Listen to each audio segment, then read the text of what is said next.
যা বাংলাদেশ ইসলামী ছাত্র শিবিরের কেন্দ্রীয় কার্যনির্বাহী সংসদ মহিলা কমিটির নামে প্রকাশ করা হয়। শিবিরের মহিলা শাখার কমিটিতে অভিনেত্রী পূজা চেরির নাম। কে বা কারা দিল এই কমিটি? পূজা চেরি বা যুক্ত হলেন কিভাবে? বিষয়টি নিয়ে ফেসবুকে এক স্ট্যাটাস দিয়ে ক্ষোভ ঝাড়লেন অভিনেত্রী পূজা চেরি। বিস্তারিত জানাচ্ছি।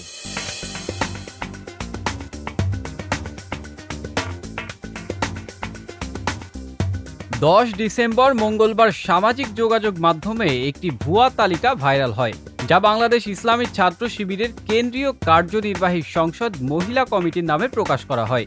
এই তালিকায় পূজা চেরির নামও ছিল, যেখানে তাকে আইন ও মানবাধিকার বিষয়ক সম্পাদকের জায়গায় উল্লেখ করা হয় এবং তার পরিচয় হিসেবে লেখা ছিল অমুসলিম শাখা। এটি নিয়ে ব্যাপক আলোচনা শুরু হয় সোশ্যাল মিডিয়াতে এবং অনেকেই বিষয়টি নিয়ে বিতর্ক সৃষ্টি করেন। তবে পূজা চেরি এই বিষয়ে দ্রুত প্রতিক্রিয়া জানিয়ে ফেসবুকে একটি পোস্ট করেন। তিনি লেখেন, মানুষ এমন অবান্তর পোস্ট করে কেমন করে, আমার বোধগম্য নয়।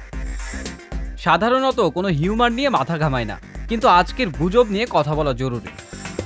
পূজা চেরি আরও বলেন, এটি শুধু হিউমারাস নয়, এখানে ধর্মের বিষয় চলে আসছে, যা সব ধর্মকে অপমান করছে। এসব গুজব জাতি, বর্ণ, ধর্ম সব কিছুর উপর প্রভাব ফেলে। তিনি স্পষ্ট করেন, আমি একজন অভিনয় শিল্পী, বাংলা চলচ্চিত্রকে ভালোবাসি এবং এটাই আমার প্রফেশন। আমি কোনো রাজনৈতিক সংগঠনের সঙ্গে যুক্ত নই। এই ঘটনাটি আবারও প্রমাণ করেছে যে সামাজিক যোগাযোগ মাধ্যমে ভুয়া খবর এবং গুজব দ্রুত ছড়িয়ে পড়তে পারে, যা কেবল বিভ্রান্তি সৃষ্টি করে না, বরং মানুষের অনুভূতিও আহত করে।